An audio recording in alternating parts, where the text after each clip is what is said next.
Who's that girl? What's her name? Is she cool or is she lame? Oh, you're talking about what's her name? Pepper Ann, is she cool? Is she breaking every rule? Is she anybody's fool? Pepper Ann, marching in her own parade. Pepper Ann, she's like one in a million. Pepper Ann, much too cool for 7th grade. No one's cooler than Pepper Ann. Who? Is that girl from gym class? No, that's me. Oh. Who is she and why does she have her own song? Did someone steal my lunch?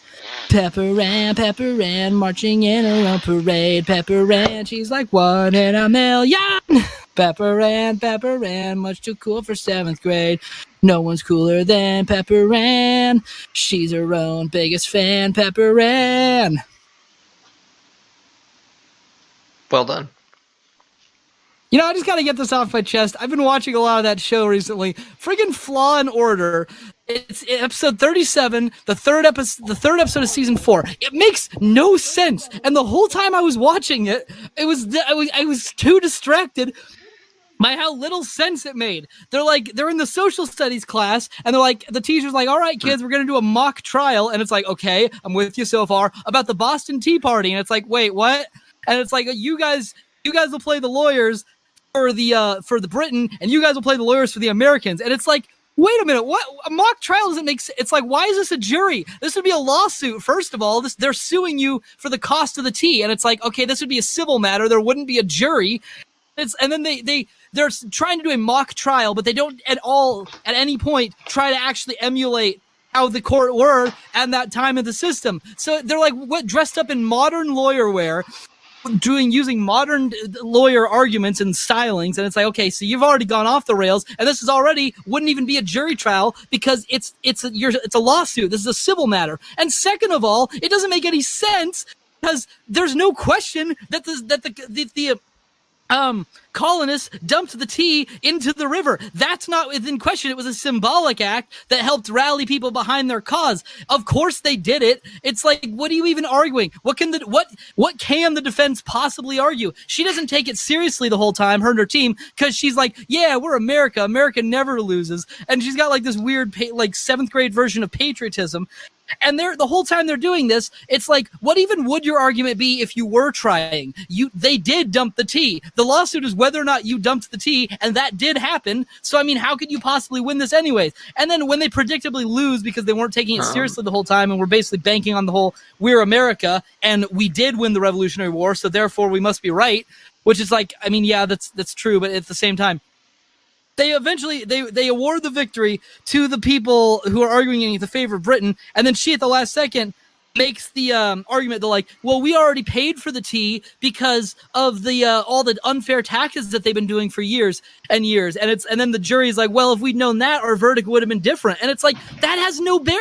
This is a lawsuit. This is one case. What happened in the past is not relevant. What is relevant here is, did you dump the tea or did you not dump the tea? And they did. Whether or not you could justify it by saying that we've already paid for it, that you didn't pay for it, that's not how economics work. And then they're like, the news comes by to document this, and it's like, okay, so this has already gone off the rails, but now you're telling me to believe that this town has nothing going on enough to the point that the news was coming by.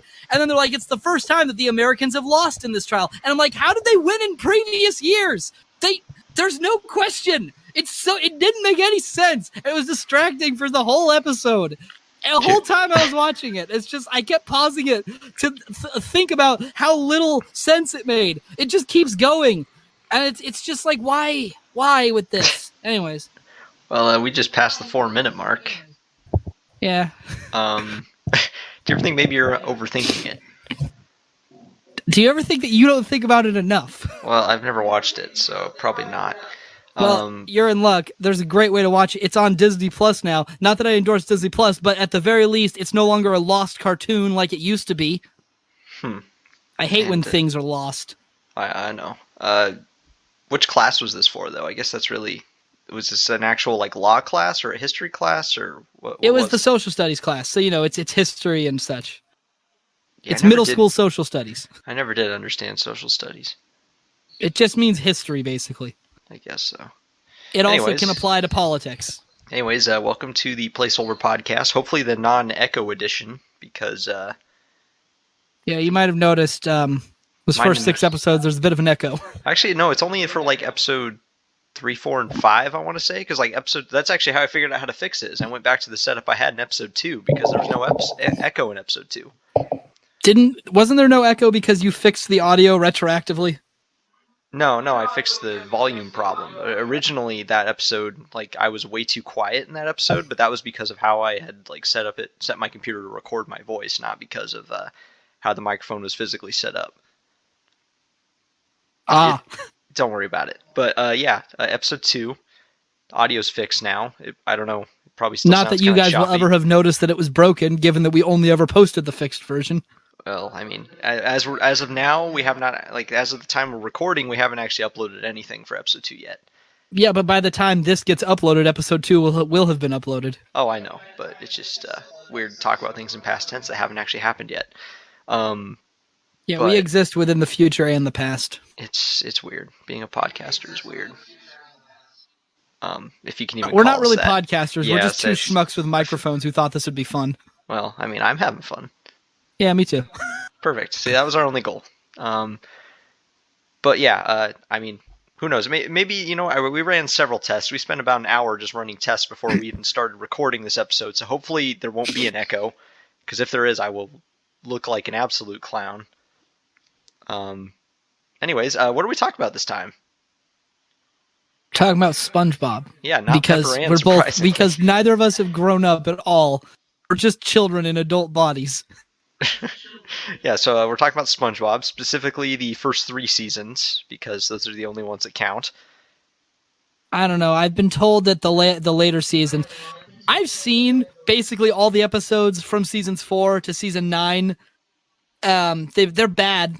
No, they're most of them are pretty bad. People tell me that the second half of season 9 and then 10, 11, and some of 12 are good again because Steven Hillenburg came back. But I've seen a few of those episodes, and I don't like the change in the style. It's very bouncy and Looney Tunes. Yeah, I mean, I think I've even said this to you before off mic, but I'll say it again. I think that the newer seasons, like it went through, first 3 seasons were great, middle seasons were just terrible, but then the last few seasons, they're better. But they're not really, like, you can't even really compare them to the first 3 seasons. It's different. It's just a different show entirely now. Different. But it's not a bad show anymore. That's at least. I mean, people say it's very funny, and which I guess is all that matters in a comedy show. Yeah, no, I've seen a few know, episodes. It's just the way the characters are written now doesn't really match at all with how they were originally written, from what I've seen. But it is a funny show, so that's at least something. It's at least better than it was. Well, yeah, but I still would have rather if it had just ended with a movie, and then we would be like, man, you ever seen SpongeBob, that great show that has 3 seasons and 1 movie and nothing else? I mean, that would be ideal, but we can't live in that world. Got to keep milking that cash cow till it. I don't know. I mean, with I don't 3 spin-offs. Yeah, I don't know. We got the Squidward show, which doesn't exist yet. We got Camp Coral, which is the entire reason that the 3rd movie is in CGI, except it's worse CGI than in the movie, and they don't use the child voice actors, which really just begs the question of why. Yeah, And then Patrick's show, which is just 11 minutes of noise. Yeah. Do you want to talk about the movies in this one, or do you want to save those for their own episode? I haven't seen the second movie. I've only seen the first movie, and the. No. Oh, okay. Never. Well, yeah, first movie's great, of course. Second movie, I actually love the first movie. I actually liked the second movie quite a bit, and even the third movie. Told me. Third movie was pretty bad, but the third movie we had a very long discussion about, which I'm sad wasn't recorded. Yeah, so maybe we'll have to rewatch it and have another discussion for the podcast. But I don't know. On the one hand, it's like I almost don't want to talk about the third movie because I feel like we just end up inevitably trying to recreate the magic that was our first conversation, but that was like a year before we even started doing the podcast. Well, here's the thing. I have a horrible memory, so I don't remember anything we talked about the first time, so I'm sure I could easily recreate that conversation without even realizing it. Well, then you can tell me if I'm off script. I don't want... It's like, I don't like doing things twice. Yeah, well, the gist of it, third movie, had some funny parts, had a few jokes that actually landed pretty well for me at least, but the movie itself was an absolute mess. It's bad. It's everything that's wrong with modern movies. There's no plot. There's just a bunch of filler. There's pointless celebrity cameos that come out of nowhere. And then the villain isn't interesting, and Plankton is there, and he acts completely nonsensically. And then the villain gets defeated in a way that's completely nonsensical. And I spent the whole movie looking forward to a gag that I thought was coming, but I forgot that the movie wasn't that clever.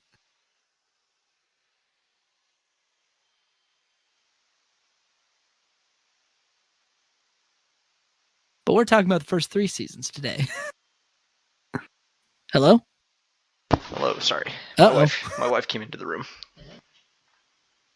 Oh, cool. Which maybe, is this the first time I'm mentioning on the podcast that I have a wife? I don't know. I mean, I think I mentioned that I gave you a wedding gift, so I guess it was implied. I don't know. Anyways, yeah, so what did I miss? I took my headphones off for a few seconds. Oh, did you miss my rant about how the third movie, I thought it was building up to a gag, but then they didn't do it because the movie's not that clever? Probably, but I don't think we need to go over Well, that you see, again. I thought the third movie was building up to a gag, but then they didn't do it, and it turns out because the movie wasn't that clever. I'll just listen to the podcast later, and I'll hear your entire rant. It's not that long. You've actually heard this rant before because we had it. I gave it a year ago. Yeah, I remember you talking about a gag, but I don't remember specifically what the gag was. The oven. The very beginning of the movie, the grill explodes and shoots up into the sky. Right. And at the end of the movie, he's like they got everything back, but then they said something that pissed him off, so he's about to vaporize them, and it's like, okay, what contrived thing will get them out of this situation? And it's like, oh, maybe it'll be the oven. We never actually saw it come back down. No, they just talked to him, and then he cries, and then it turns out he's ugly at the end. It's very disappointing. All right, well, let's I would have given the movie all the points if they had just followed through on that. Would have definitely taken it up a few points. I would have given them some of the points. All right. So how do we want to go about this? I had the idea to do either like a tier list or order the episodes from worst to best, but nah. Well, why don't we just talk about the first 3 seasons? Okay, well, I've got. Do they need any introduction? I feel like everyone's seen them. I'm just trying to figure out an angle to go at this from. So I got a list of episodes here. So how about we just go through them and just start with season 1, see how far we get in this episode. It's like, well, I might jump around. No, yeah, it's like this. There's 60 episodes made up of 107. How many did I say? 150. I think you said 107 episodes divided across. Hold on. 80 plus 37. 117. There's 117 segments in those first 3 seasons. Not all of them are good. But most of them are. All right. I mean, let's be honest. The first season, it's a bit dry. They haven't fully figured it out yet. Oh, it's still entertaining, though. I mean, okay. I'm takes them a couple episodes. Well, hey, I mean, Rip Pants. Legendary. Yeah, Rip Pants is good, but Bubble Stand... I mean, there's some funny moments, but it's kind of boring. I like that. Like episode. in retrospect, it's a little boring. Yeah. Oh, hey, Reef Blower. I'm gonna go. How do you feel about the Reef Blower episode? I just love that. That bit of trivia, right? That actually was that episode originally was supposed to have audio. Yeah, they lost their audio reel, and then they're like, "Whatever, we can be stylistic." And I make it a silent episode. I love that episode. Help Wanted got left off the DVD, but then they put it on the 3rd season DVD because they didn't have the rights to the song that I'm blanking on the name. Oh my gosh. The Tiny Tim song, Living in the Sunlight? Yes. Is that what it's called? What's it called? Is it called Living in the Sunlight? Loving in the Moonlight. There it is. Oh, I knew it was going to be one of the two. No, it's both. It's Living in the Sunlight. You cut out there, but I think you said Loving in the Moonlight. Oh, yeah, you're cutting out. I'm just going to find out. Yeah, pretty sure okay, so yeah, you cut out, but I'm pretty sure you said that it's Living in the Sunlight, parentheses, Loving in the Moonlight. Right? Yes, that's it. Here I go to go find out. Oh, no, there's no parentheses. It's just a comma. Oh, perfect. All right, so let's see. SpongeBob. 8 minutes long. You can see how the animation is different. Season 1 is the only season that uses cell animation before they switch to digital ink and paint in the second season. The last cartoon to make this jump was Ed, Edd and Eddy, which switched to digital ink and paint for its 5th season, and also its 6th season, which was only 1 episode, basically, and then the movie. It doesn't really have a 6th season. All right, then. So yeah, let's... Okay, what's the best episode of season 1? That's what I'm trying to decide. Let's see, you've got Pizza Delivery is really good.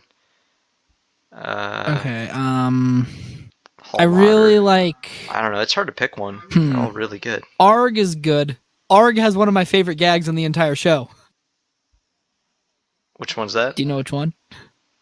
I'm trying to think. Oh, East? Oh. I thought you said Weast. I love that one. I never got that joke as a kid. What do you mean you never got the joke? It's genius. I know it's genius. Now I get it, but I guess as a kid I just didn't. I didn't really know a compass very well. I mean, when I was 2 years old, curious. What did you think the joke was? You didn't get the joke, but what did you think the joke was supposed to even be? I thought that he was. Wait, what did I think? I think I just didn't understand how him mishearing that would make him go the wrong direction. I don't know. I don't know why I didn't get the... It just didn't click for me. I really don't know why. It's like if you... I don't know. Oh, wait. Anyways, moving on. Plastic! And it's also the Halloween episode, which is an incredible episode. And I was Teenage Gary. So, hey, what do you think about the controversy about... Okay, so... What was it? What? Oh, you gonna let me finish first, or did you want to go? I thought you just stopped talking. I wasn't sure why you stopped. Oh, because you started talking. I was gonna let you talk. Oh, did I? Well, I don't know. We're very good at this podcasting thing. Anyways, we're good at being friends. What do you think of the controversy about the "I Was a Teenage Gary" episode with the Squidward transformation? That's not a controversy. It's just fake. Yeah, I know it's fake. I was just confirmed curious. Fake. Yeah, no, someone apparently found an actual recording of the original airing, and it always had that they weird didn't. white. Yeah. Wait, what? No. This is the worst thing. I'm going to take a detour. SpongeBob, the people behind Nickelodeon, there's always the stories of like the creepy lost episode that has some really weird imagery that was only aired once and then never seen again. And almost all of them are bullcrap. But every now and then it ends up being true. And Nickelodeon, like in Crybaby Lane, everyone's like, this creepy movie that they only aired once. It turns out, yes, that movie does exist. Somebody had it on their VHS. Then now they rerun it on Halloween sometimes. It did exist though. But Nickelodeon created their own one, the Teenage Gary one. That one is confirmed fake. You'd think it would be easier to confirm things fake in the modern age, but unfortunately, the internet has actually made it worse. Much easier to makes it misinformation much easier to get through in an ironic roundabout way. But anyways, you cut out there. Season 12, they have an episode that just straight up references the Squidward suicide creepypasta with a brief scene that only aired once, and then after airing, they replaced the scene with just baby Squidward. So what they've actually done now is created a real-life version of a creepy thing that only airs once and is never seen again, that 10 years down the line, people are going to start freaking out about a la Clockman. Clockman, that, we need to do just like an entire episode on like lost media, because that's an entire other discussion. Like the Clockman. Yeah. I don't know. I'm just assuming that the kind of people who watch this would know what Clockman is. Yeah, maybe. I think everyone on the internet knew what it was for a time. Yeah. Well, that'll be for another long story episode. short, old cartoon. People had weird memories of it. Turns out it was real. It was from some foreign show. The end. Pinwheel. I think it's like a British show. The journey's more interesting than the final result. Yeah, see, the actual end of, like, the final cartoon, when they finally did, like, recover it, turns out, first of all, it turns out they didn't really have to recover it. It was actually on YouTube the whole time. It was just under the short's actual name, which, what was it called? I don't know, probably something in German or whatever language. No, it was in English. The short was in English, I think. The Mr. Wizard Show. Yeah, I don't know. Anyways, the actual short actually wasn't really scary at all, though. No. It's just mildly off-putting due to the art style. Well, I could see how a young child seeing that and remembering it years later, it would be, like, sound disturbing. Like, the whole concept of him, like, like, coming through the clock and like whisking her away. But I mean, it wasn't scary at all in the actual clip. But no, your memory is famously like completely unreliable. It's my memory of Halo 1 with the remission where you find Captain Key. Does this count as a spoiler? Maybe, I don't know. Do we have like a statute of limitations on spoilers? Because I mean, the first Halo is like 20 years old now. I don't totally know how that works, because I feel like the statute of limitations on spoilers applies to like recent things where like if a movie just comes out in the theaters, you should not talk. If you're out in public talking about it and somebody near you says, "Oh wait, I haven't seen that yet," and it's like a very recent release, that's fair game. You need to stop talking about it because they've asked you, they've indicated that they don't want the spoilers, and it's still recent, so you don't need to talk about that. But after a certain point, if you haven't heard about it, it's like if you're talking to somebody directly and they say they don't want spoilers, then you should just be a decent human being and not give them spoilers. But in terms of like just having the spoilers just kind of being out and around, I don't know, after a certain point, it's kind of more your job to avoid the spoilers than it is our job to avoid saying them. But at the same time, this podcast episode is ostensibly about SpongeBob. So if somebody somehow I guess eventually new people show up and those people won't have played Halo yet. So this person might get a completely unrelated spoiler, a game that they were planning on playing into something that they didn't think would have it. So in that sense, probably should just do spoilers anytime we talk about anything that's not the subject of the video. Or alternatively, how about you just like tell your story but avoid the spoilers? There's no way to tell the story without avoiding. Well, I mean, the gist of it is that you misremembered what a level looked like. Yeah, but I can't explain it unless I tell you what it is. I don't know. Are we throwing out the spoiler you already tag? know what I'm talking about. They can just wonder. SpongeBob. Yes, we should probably just talk SpongeBob in this episode about SpongeBob. How many minutes are we at, and how many minutes have been talking about SpongeBob? Well, we're at almost 22 minutes, and I'd say probably about a quarter of that has been SpongeBob. Oh, nice. So how about... Okay, here, you talk. I've talked a while. You talk for a bit while I have to go do something really quick. All right. I'm here. I'm just not going to speak. All right. I have to do it on the internet. Gotcha. Well, see, this is kind of almost why I thought we needed a list, just because I don't even know where to begin. There's so much to talk about. So I'm just going to go down the list. Begin with your least favorite and go up from there. Well, that's what I was going to do, but that's going to take some thought. All right, so just going through here. Karate choppers. Yeah, say wow. Okay, so obviously I'm going to say the worst episode of the first season was probably the Valentine's Day one. And that's not saying it's bad, it's just not as good as the rest. I don't know. I don't know, just not a lot happens in that one. I mean, well, stuff happens, but just... I defy you, Heartman. Oh, actually, okay, I can't say that's the worst one. Just, yeah, the I defy you, Heartman scene is in it. There are no bad episodes. I defy you, Heartman. Okay, yeah, no, it's great. It's got great moments. It's got some great Patrick moments. Can you hear that, by the way? I can't hear anything, no. Okay, good. Just making sure.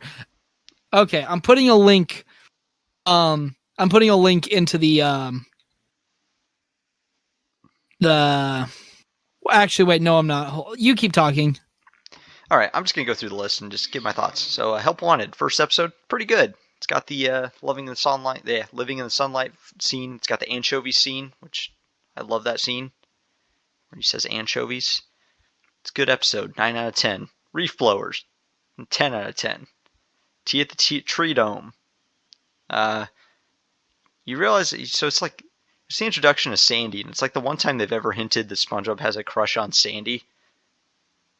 And I don't know, your thoughts on that? Do you have thoughts on that? He's gone. Oh, he's back. No, he only has a crush on Sandy because people have drifted towards an increasingly toxic idea that everybody who spends an iota of a time with somebody else must want to have sex. Stop it. They're friends. They're good friends. Not all friends have to do the same. He has no style. He has no grace. Freaking stupid and cut video cuts out and technical difficulties. Stupid audio cut out, and then we lost all that gold. technical difficulties is stupid. Basically, I was just saying how much I hate shippers and because they ruin everything with their shipping. Yeah, I got nothing to add to that. Let's talk about SpongeBob. Do you know they're making a Matrix 4? I said, let's talk about SpongeBob. Favorite episode Why is probably... are they even doing it? Why? So yeah, I don't think we're probably going to get much... Is it Band Geek still? Oh, my favorite episode overall? I'm just looking at season 1 right now, but yeah, favorite episode overall is probably Band Geeks, just for that amazing musical number. And you traitor. What? I know Shanghai is good You too. used to be with me on... You used to be on the same page. We both agreed that Shanghai was the best episode. Well, for me, it's Band Geeks and then a very close second to Shanghai. Shanghai all the way. Okay, so of season 1. Okay, you know, side note, the paper, it's such a rare episode. I remember when I used to look at like TV episodes like they were trading cards almost. It's like, oh my gosh, that's a rare episode. That episode is never on. It was actually, the paper because it was paired with the Valentine's Day episode. So, excuse me. So it never aired. And then the episode Porous Pockets from the later bad seasons where he gets rich and then becomes a douchebag and then loses all his money because we've never seen that play out before. That episode also never aired very often. Yeah, well, wasn't there a time that you didn't even believe me that the paper was a real episode? I don't know. I feel like that's something that happens. Cause I don't think so. Well, see, Do you have memories of? I kind of like the first time I saw the paper, it was because my uncle actually had a DVD of SpongeBob that I watched, and one of the episodes on that DVD was the paper, and I was like, this is weird. It's like, this is an episode I've never seen before, and it's an old episode. So it's like, why have I never seen this? And then, yeah, later I came to find out it's because it's paired with that Valentine's Day episode, so it only ever airs, you know, around Valentine's Day, and then I don't even think they air it, like, at all anymore. Like, I don't know. Remembering SpongeBob. Yeah, so it's there's a clip of the paper in that montage. I guess you're right. But yeah, see, then I feel which I never caught on to. Well, I mean, how could you if you hadn't seen the paper? But yeah, it's a pretty funny episode. Honestly, the paper's, I don't know, I liked it when I first saw it, but it actually wasn't. It wasn't actually. You keep talking. It's hard to keep talking. It's like almost 10 o'clock and I don't have the attention span to talk over that. What if I were to sing a patriotic ballad in the background? That's just kind of mumble it. Worse. Here, okay, you go. You just start talking about SpongeBob. Be really confident, and I'll put some appropriate music in the background, not actual music. Glory, glory to the red team.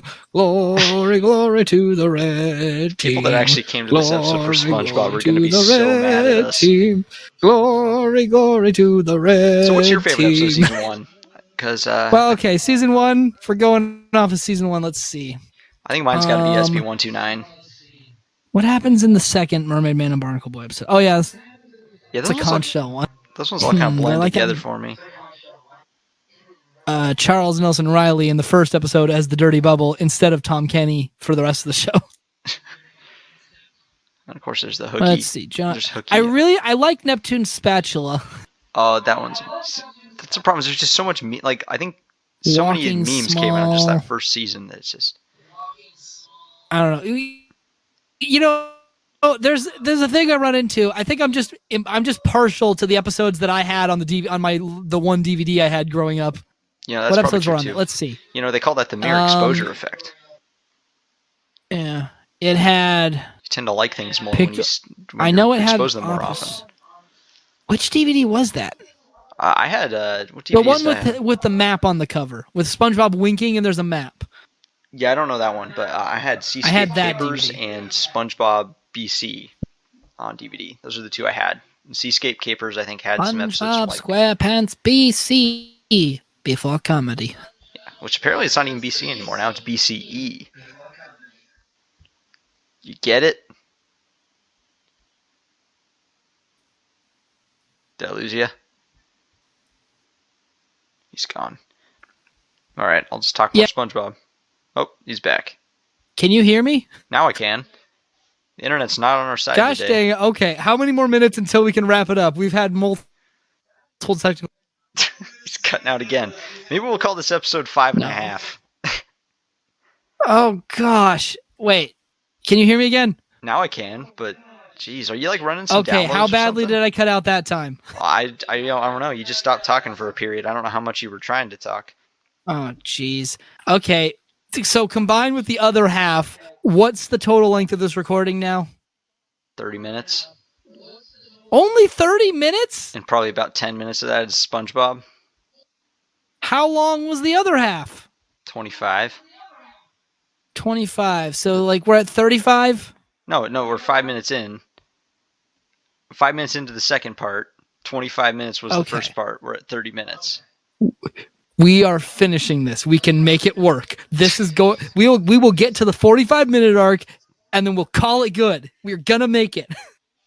Ah, man. We just got to hold it together for 10 more minutes at least. This episode's going to be a mess. It was fine. It's part of the experience. This is the weird season 1. He's cutting out again. You know what? We're not talking SpongeBob anymore. We're just going to change the subject entirely. Oh, are we? I don't know. I'm all for that. Tell you what, how about we come back later? How about we make take some time off mic to make some proper lists of like. This might be a sign. You know, you were saying you wanted to make the whole tier list, and I was saying I should just let it happen. And I think the universe doesn't like me. We've officially hit the brick wall of we've hit a brick wall, and your internet has also hit a brick wall. Wait, we hit a brick wall? Well, I know. What brick wall? Oh well, the figurative brick wall. Anyways. No, I know. Why are you having? I can talk about this. It's just I keep cutting out. Are you having trouble thinking of things? Well, kind of. It's hard to. I need more structure when I talk. Anyways, so yeah, I don't need structure. We're going to call this episode. We're not going to call this a SpongeBob episode. We're going to call this. No. Call it Ostensibly Spongebob. We'll figure out what to call it later.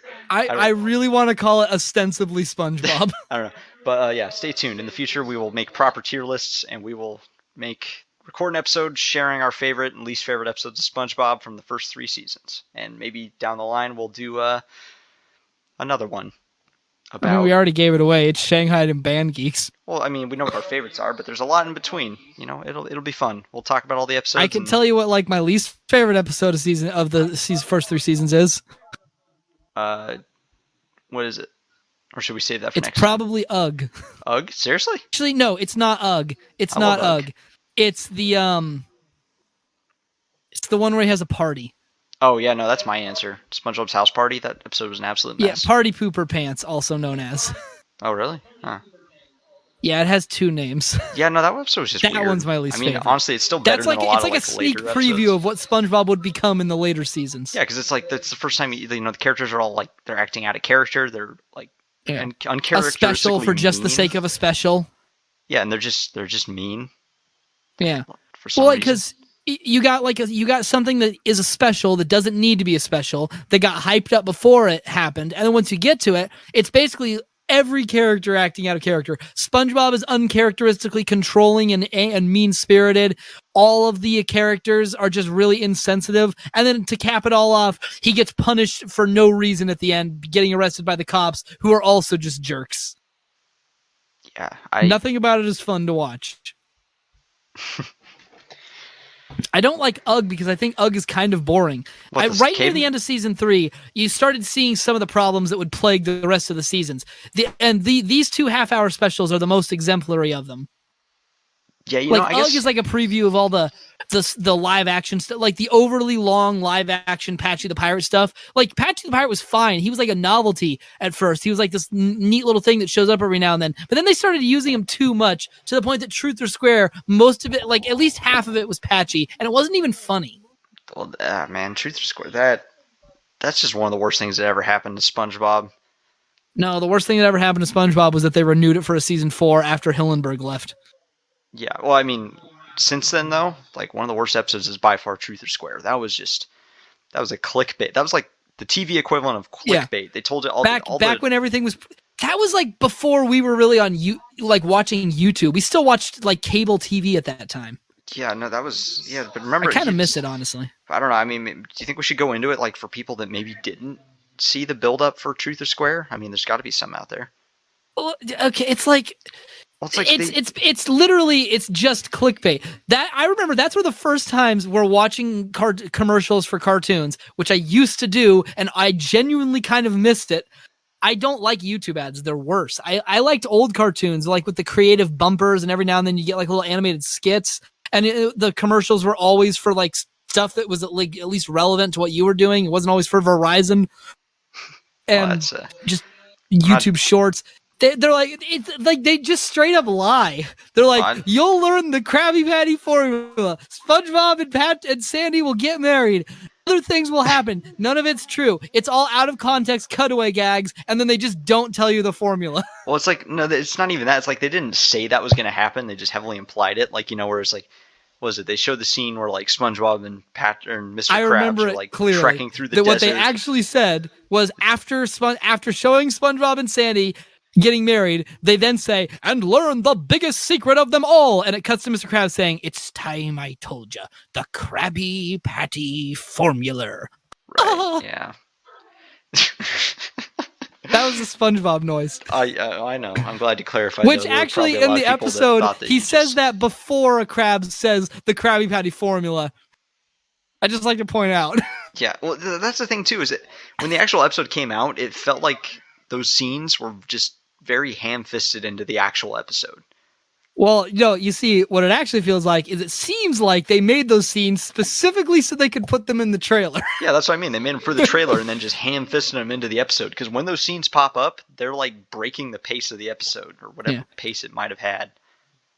My favorite bit is that at one point they split up. Mr. Krabs goes one way, the rest of them go the other way, and then they start telling the flashback. Plankton is there. He's trying to get the formula by getting SpongeBob to flashback about the time he learned the formula.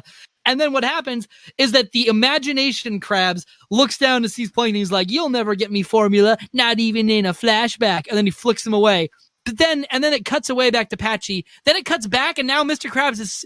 Oh, wait, no, does it cut to Patchy? Bottom line, Mr. Krabs was not with them, and then he's with them right after this, which implies that he transcended reality and stepped out of the speech bubble to join them, because he went off in a completely different direction, but then they forget this, and he's just there for the rest of the scene.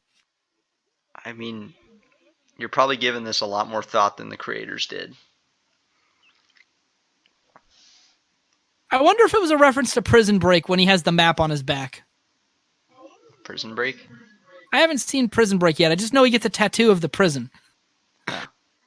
It's on the DVD cover. It's his maps for the escape. I haven't seen it yet. I'm probably going to skip season 5. I've been told it's bad because they basically just ignore season 4. And they're like, hey, the ending didn't happen. Here's another season. And it's like, what? And apparently it wasn't as good. So I'll just watch the first 4 seasons. All right, then. The first season is breaking out of prison. The second season is like The Fugitive, which I love, by the way. The show, not the movie. I have not seen the movie. I like the show, though. You'd probably get a better show if... Here's the thing. It's a fun show to watch, but like a lot of shows from that era, it's incredibly episodic. So to the point where sometimes it can get kind of tedious because it's just like, goes to a new town. I had water here this whole time, and I haven't been drinking it. Excuse me for saying. He goes to a new town... meets a guy, helps the guy, has a job. So much of that show, I genuinely wonder how it would play out if you were to retool it for a modern audience, because so much of it depends on it being the 60s. Like, people can't recognize him readily because there's not a 24-hour news cycle and there's no internet. He can just get a job with no questions asked by just showing up and saying, hey, you got a job? You can't do that today. And it's like it takes time to run fingerprints. They're not instant. The cops have to actually get there. There's not a more dedicated network. It's like it literally could not play out in any other time period the same way. That's why the movie moves at such a much faster pace, and why the 2020 remake of The Fugitive was basically not The Fugitive, because they essentially are like, it's The Fugitive, and then they changed the name of the guy, they changed the reason that he became a fugitive, they changed the cop, and they changed the entire story. So it's like, okay, so it's The Fugitive, except you've changed everything about it to the point where you can't really, it's just a different story now, but you're calling it The Fugitive. What is wrong with you? Why do people do this? But like in true 60s shows, it can get very tedious. So it's like, you can probably have a stronger show if you just cut out most of the episodes and watch only the episodes that involve Kimball, the One-Armed Man, and Gerard, which leaves you with about 40 episodes out of the original 120. So like condense the whole show down to a season, you probably get a stronger story, because it's like you kind of get a sense that only the episodes that have Gerard or the One-Armed Man are like the actual, like the important episodes, because like the other episodes are just things that he's doing and it helps build his character and establish what he's doing. But like if you didn't watch them, I'm not sure how much you'd actually lose. But at the same time, episodic television, that's just kind of how it is. So you kind of have, it's a bit of a give and take. But really, the whole point that I can use to retroactively make all of this be on topic is that in one episode, he goes into a cafe to meet with a woman, and the song playing in the background is the sad luau music that plays in SpongeBob sometimes. Is that? Please tell me you got all that. Is this? Yeah, no, you didn't. For once, you didn't cut out. But thank goodness. Is that whole thing like? Is that how you're connecting this back to SpongeBob? You're gonna justify an entire rant about the fugitive in the SpongeBob episode because they use some of the Ostensibly same music. SpongeBob. This is Dude, I long since gave up on the structure of this episode. I've kind of just embraced that it's a hodgepodge. It works for me. Yeah, say we'll do a real one later, but we'll do a proper SpongeBob episode. Proper SpongeBob. Okay, tier here, list. You know what? We got time for this. We got time for this. Season 4 of SpongeBob is made of 20 episodes, 20 half hours. Yeah. Some of those are good. I always said that season 4 was more hit or miss, and that season 5 is when it truly started being terrible. Yeah, no, you're not wrong. I think there's only like 6 good episodes in season 4. Let's see if we agree on which 6. I'm gonna say it's Fear of a Krabby Patty. You pick your pick your 6, and then I'll pick my 6. Go through the list really quickly. Okay, so my 6 would probably be Fear of a Krabby Patty, The Lost Mattress. No, don't tell me what they are yet. Oh, okay, don't tell you. Okay, so.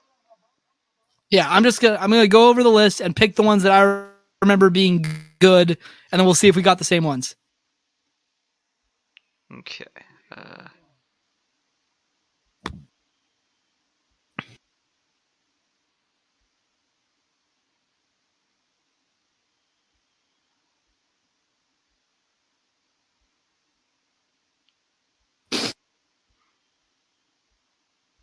Are we supposed to have like a minute of silence while we do this? Yeah, I just realized that I didn't. You did think that through, didn't we? Whatever. I have it turns out there's only 5 and a tentative 6. I couldn't even find 5. I'll go through my list. I'll tell you the ones that I think are good. Fear of a Krabby Patty, Lost Mattress. Mm-hmm. Have you seen the snail? Mm-hmm. Dungeons and Dragons, I think, was okay. So that's 4. Krusty Towers was all right. Yeah, I'm gonna say Krusty Towers is on the list of. I don't like that one. It was all right. I don't know. Okay, wait. So then you do have 5. I guess that's 5. Let me think if I can think of a 6. Well, Bummer Vacation had like one scene that I thought was pretty funny. Oh yeah, the toy chest scene. Yeah, that one was actually really funny. Maybe we should. I'm glad that I knew what it was before you said anything. Yeah, well, it's the only part of the episode I really remember. But yeah, basically, SpongeBob's all depressed because Mr. Krabs makes him take a vacation. So he goes home and he tries to take his mind off work by playing with the Krusty Krab play set. And he's got like a little figure of him and a little figure of Mr. Krabs. And then the figure of Mr. Krabs tells SpongeBob that he has to go on vacation. So the little SpongeBob goes home to his little pineapple house and plays with his little Krusty Krab play set. And the whole thing starts to repeat again. And then Gary points out that he's being pathetic. Yeah. It's honestly some pretty good writing for such a terrible season. But yeah, anyways, tell me your 6 or 5. Fear of a Krabby Patty, Shell of a Man, The Lost Mattress. Yeah, I guess Shell of a Man was. Have you seen the snail? And Dungeons and Dragons. Then maybe Mermaid Man and Barnacle Boy 6. Oh no, I hate that episode. Hate it? I hate parts of it. I hate it's just, that's when they like fully embrace gross out humor, and I just can't forgive them for that. Yeah, but it's got that great Synchrovox joke. Synchrovox. They're actors. Oh, okay, yeah, that was pretty funny. That one was funny, and I actually liked the Sandy was the boom operator. That actually was kind of funny. Did somebody say boom? Yeah, that one was pretty good. Now, but no, here, like, I have discovered, if you want the movie to totally make sense, you have to consider Up to Enemy-in-Law to be canon. Up to Enemy-in-Law? Yeah, the episode Enemy-in-Law. Do you know why? Oh, for all 26 plans or 25 plans? Enemy-in-Law marks Plankton's 25th attempt to steal the Krabby Patty formula. Yeah, you're not wrong. Unless, it... No, actually, no, there's a few off-screen attempts. Nope. I counted every single time that it was shown or mentioned. Oh, all right then. To get to 25 attempts before the movie's 26th attempt, you have to go up to Enemy-in-Law. Unless there was some they didn't mention, but I'm sure that's getting into semantics. Well, a show's universe only exists as far as it's depicted. Although, hey, there is another episode, though, that, I won't say it's canon necessarily, but what's it called? It's the one where they start a rock band. I can't remember which episode that is. Oh, yeah, you like to imagine that one takes place after the movie. Well, it seems almost like that's how it's structured. That's the only time we've ever seen Plankton go to jail, and it starts with him presumably having been in jail for a very long time, seeing that he has long hair, apparently. Apparently Plankton can grow hair, he just shaves regularly. Well, look, the whole point was just so that he would have rocker hair so that the episode's premise could happen. So he could actually, was it even real hair? Because I know he was like disguising himself as like the guard's mustache was like the whole deal. Yeah, no, it was real hair. That is weird. Yeah, but yeah. No, what was that episode called? I can't even remember. That's how forgettable it was. Sing a Song of Patrick. No. Which season was that? No. I feel like it's season 5. I'm looking through season 5 right now. Yeah, I am too. But Pest of the West. That was a heck of an episode. That was one of those ones they hyped up to heck, but I just can't even remember it. No, that's the thing.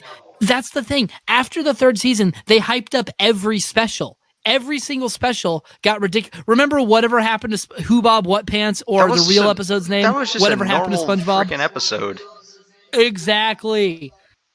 They hyped it up like it was going to be the movie with the... What's the movie with the greasers? West Side Story? Yeah. No, that's not it. The one with the greasers. The Outcasts, or that Outsiders. One. Outsiders. Outsiders. No, I feel like they were going more for West Side Story than Outsiders, though, in that one. Well, whichever. They made it seem like it was going to be like an actual thing, but like once again, it's just a weird kind of out of context scene that was really contrived into existence. Yeah. Hey, most of the plot is that everybody calls him an idiot, so he gets sad and loses his memory. He does a bunch of regular stuff while they're all like, man, boy, we got to get SpongeBob back. And then he runs into these guys whose whole shtick is that they have combs, and then he puts them and they hate bubbles, and then they puts them in a bubble and they float away, and then they make him the mayor, and then they come and find him, and then he just decides that he doesn't want to be the mayor anymore, and then Squidward's Fabergé egg breaks. The end. And hey, I figured out a... What was that episode called? Wait, what did you figure out? Oh, there's a bit of a formula to some of the normal episodes where they just it seems like they come up with the title before like they actually come up with the plot for a lot of these. You know what I mean? Hey, yeah. Like I don't know, like Rule of Dumb, I think is like the perfect example of that. It's like they literally just, hey, there's a phrase. Is that the one where the guy declares him king and then he becomes a jerk and then turns out Gary was the king? Yeah, the whole episode just feels very thrown together. So it's almost like the thought process was, hey, let's take a rule of thumb. Let's take that phrase and turn it into Rule of Dumb so it can be about Patrick, and then we'll just come up with some plot that kind of fits that. Yeah. And yeah. Or like, remember Spongehenge? That is, oh my gosh, that what episode. What the hell is that episode? I guess canonically, and you know that's what episode it's paired with? Do you know which episode it's paired with? No, The Two Faces of Squidward. The Two Faces of Squidward. I don't even remember that episode. The one where he gets handsome. Oh, the handsome Squidward episode. Where he's handsome, and then everyone turns into a raving fangirl. So he has SpongeBob smash his face more. Then he becomes the handsome Squidward meme. Which I always thought that, the version of him before that was way more handsome than actual handsome Squidward. But yeah, I guess they were going for like the Prince look, but it just looks wrong. Spongehenge though. So it's windy, And this makes the holes in SpongeBob whistle at various frequencies, which has somehow never come up before now in other episodes where it was windy, like pizza delivery. But anyways, the jellyfish are attracted to that, and they sting him when it stops. He gets driven insane and hides out in a cave, and then eventually gets the idea to construct a bunch of giant replicas of himself and arrange them a la Stonehenge to distract the jellyfish, which works. But then he goes back and finds that the entire town, he's apparently been gone for years, and the entire town has been buried in sand. Then it cuts ahead to show aliens wondering what the heck the Spongehenge is. The end. So, yeah, honestly, I kind of like that episode just for how weird it is. But, I don't know, it's like almost an example of some kind of horror, like cosmic there it horror. Is. No, it's not cosmic horror. That's not cosmic horror. Yeah, no, I didn't think that was right. But some kind of horror. It's terrifying. Krabby Road. It's the second episode of season 6. That's the one. Krabby Roads. Oh, the one where the rockers, and it's like, this is an epilogue. Oh my gosh, that's another one. That's Abby. No, but see, it's not an epilogue because Steven Hillenburg declared that no matter how many episodes happen, the movie chronologically is last. Well, except Spongehenge kind of has to take place after that. No, it's just the show runs off a negative continuity sometimes. No, I know that. But Krabby Road, that's another example of that, though. They just took Abbey Road. Yeah, it's a pun. They're like, hey, we got a pun. What's the episode about? Just hey, put it in the order. All right, well, you know what? We're about at the 50-minute mark, I think. House fancy. That was the feeling of your soul leaving your body. Yeah, let's just not talk about that one. So in House Fancy, Squilliam has a big fancy house, which is just a taller Squidward house. And Squidward is jealous, and he's got gilded doorknobs, and that's important for some reason. Really, the only reason anyone remembers this episode is because they, for some reason, decided to give Squidward a toenail, which he gets his foot crushed and then graphically ripped out. And it's like, why? This is what SpongeBob has become, and we let it become this. It's all your fault. So, all you people out there who kept watching it after it was canceled. If this show wasn't as popular, they wouldn't have made more. It's your fault. All your fault. So, Spongy kiss. Well, I was gonna say we're about at the 50-minute mark. I think we could probably start wrapping up. But I think to finish up, we should come up with our own SpongeBob episode, our own modern SpongeBob episode.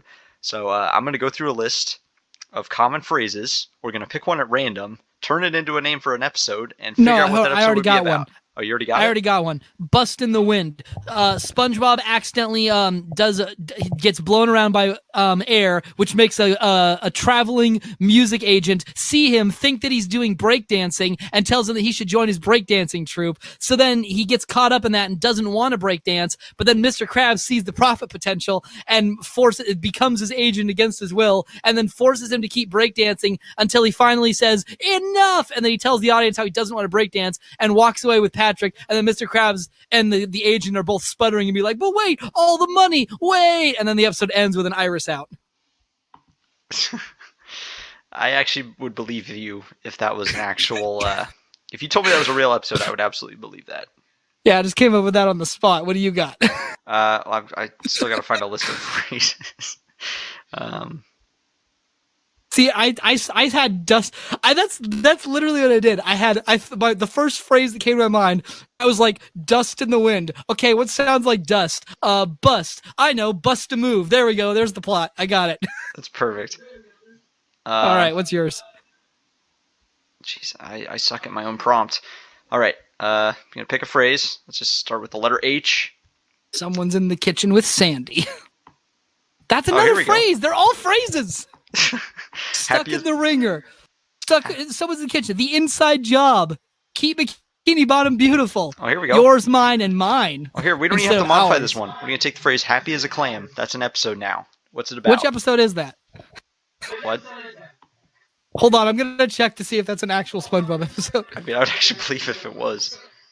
I'm just going to check really quick, make sure that you got the go-ahead.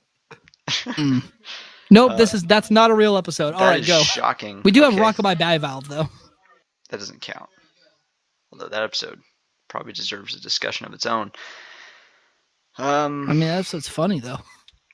Yeah, no, it is funny. Anyways, so happy as a clam. SpongeBob goes. He's in jellyfish fields, and he flips over a rock, or he trips over a rock, because you have to have that forced slapstick. The rock flips over, and he finds a clam underneath that's just really happy for some reason. So he takes it home, and everyone starts to get annoyed with just how happy this clam is. Like, he takes it to work, and it's always in a good mood, and everyone's getting annoyed with it. I know I've seen this episode. Are you? I think you're just rewriting an existing episode. I'm just ad-libbing it. I don't know. So yeah, he takes this clam home. Mr. Krabs finally gives him an ultimatum and says, "Your clam is driving off me customers." Wait, no, I got it. You're recreating the seahorse episode. Oh my gosh, you're actually right. I knew I'd seen it before. Well, it has the same ending. Mr. Krabs makes him get rid of the clam, and he does. The end. You just literally rewrote an actual episode right down to Mr. Krabs being the one to give the ultimatum. And yeah, we're just gonna roll with it. Great. All right. Well, I think honestly, I can't think of a better note to end on. So I'm just gonna start the outro music right now. All right. How loud is it? Do I need to be loud again? I just gotta find it first. It should just be in the Discord. All right. It's pretty loud.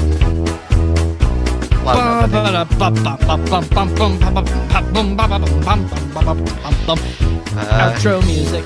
Yeah. Well, if you stuck with us to the end, thank you, because this was an absolute mess of an episode. This episode was a mess, but you know what? Bless this mess. We had fun. We had fun, and really, isn't that what it's all about? I sure hope so, because otherwise this was a waste of time. Yeah. But you know what? If it's not our fault, it's up to people. If they wanted to waste the time and they're hearing this message, they have no one to blame but themselves. All right, I'm gonna fade the music now. Email in the description. Wait, you weren't playing the music already? No, I was. I'm gonna fade it now, though. Oh, okay. Well, you can't fade it until I say my thing. Okay, I'm gonna fade back up then. That's the rule. All right, email. You gotta get this down. This is why I need to be able to hear the music. All right. Well, emails in the description. Tell us to get real jobs. Cue the outro. Yeah, real placeholder podcast official at gmail.com. And on that note, it's over. Bye.